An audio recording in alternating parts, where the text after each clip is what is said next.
Hi, I'm Derrick Browne and I'm here to answer some questions for bridgepairs.com. So, partner's a very important element of the game, of course. You'll also get some people at a bridge club, for example ours, where you can come along without a partner, but they're wary about doing that. They're either worried the partner might not be strong enough, or some people are worried the partner will be too strong and too serious. They want a more social approach. So it's a great idea to have a platform where you can try and seek the right sort of partner. The important things is for those of us who are existing experienced players to try and be courteous and look after the newer players. Don't put them off. If a little newer player makes a mistake of etiquette, just gently explain it. We want to have these people stick with the game and enjoy it and add to the numbers of players in the country. I guess it depends on different situations. So we've heard about leading your long suit. Sometimes you might be better to make a safer lead, a sequence lead for example, rather than a longer suit. And I do find there are specific situations where, well, I know myself when I was a newer player I would get wrong. For example, not thinking about the bidding that, say there was a 2-no trump opening and I would lead away from a fragile honour holding into that player's strength. Of course, if the person's open 2-no trumps, you know there are lots of points there. This can also be relevant in some other contracts. So for a classic case is against a Grand Slam, you need to know your strategy, that you're not trying to set up any extra tricks. You'll just go for a safe lead, for example, a lead from a sequence or a lead just with small cards, a trump lead if it's against a suit Grand Slam. We used to play a bit of cards as kids. My parents didn't really know much about bridge. They learnt about the same time as I did. There were some free lessons for kids going on with Ron Klinger, Mr. Bridge of Australia, and I went along to those, got hooked, and went off and played in a national tournament. I was very raw. We were sponsored. They said they'd send one team of us off to play in the youth nationals, and our first match we played against one of the top teams, a guy called Derrick Browne and his team, and we had a draw against them, and everyone said, oh, who are these kids? And then we lost. We just had a freak run against them. But it was certainly a great eye-opener at that age. I played more in those younger days, won the Australian Youth Championships, and then I moved a bit more into teaching, running bridge games, running a bridge club, and that's been a pretty full-on occupation ever since then. I guess it depends on the level. The most obvious things are when you're teaching beginners, and it's well known that beginners just bang down all their aces and they'll refuse to return partner's lead because there's an ace in dummy, and not realising that they need to knock out that ace to establish extra tricks. And when you're new to the game, everything is such an agonising decision. Later on you get to learn general guidelines like second hand low, third hand high, and then you learn exceptions to those, such as second hand cover an honour with an honour, third hand maybe finessing against dummy's honour and not playing your high one. And then I guess there's the stellar stage where you can do things that are completely different to normal practice. You work out partner has maybe a particular card in the suit and you try and do a deceptive play, or perhaps try and break the third hand high rule because you think if you take your ace straight away, declarer will then hold up the king. So maybe you put in the queen to tempt declarer to play the king, because declarer will not be game to hold up a king if it's not a sure winner.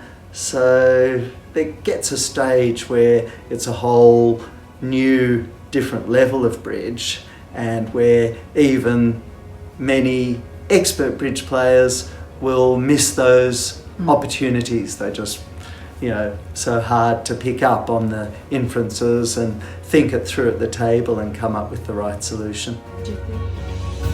I suppose at really, really, truly top level, they're fighting for every edge. So some of these people who are full-time professional bridge players and just in training, of course that was the classic thing that the Americans did when they formed the Aces team to wrest the World Championships off the Italians.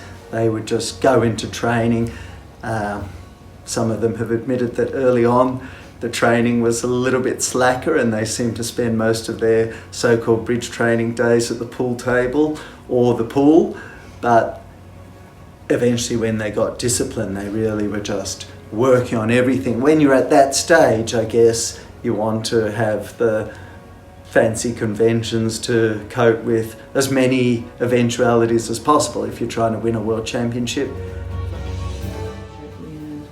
The thing that most players at intermediate level and developing level miss out on, I guess, is the fact that great fits warrant you bidding up aggressively. For example, many people will say to me, "Oh, don't I need 16 points to answer a preempt?" And I'll say, well, you could bid up high with few or maybe even no points with a great fit, just to make life hard for the opponents. So the difference is, when you have a great fit, not only do you expect to take more tricks, but even if you know you're going to go down, when there's a massive fits abounding, someone will be making a lot of tricks. If it's not your side, it will be the other side. I would say that amongst the real elite of players, I find what they will do is, in a difficult bidding situation, create hands in their own minds that partner might have. So partner opens a weak 2 hearts, and you're wondering, should we go for a game contract? Should I invite game? Ask partner how strong the weak 2 is. Well, you might try and picture the sort of hand partner will typically have. And if you can picture a fairly ordinary 6 high card point hand, 7 high card point hand, where game is a good chance, then you'll bid game. So not just thinking about the points, but in certain situations where the points are maybe not clear, you're unsure which way to go, to picture the sorts of hand types partner has.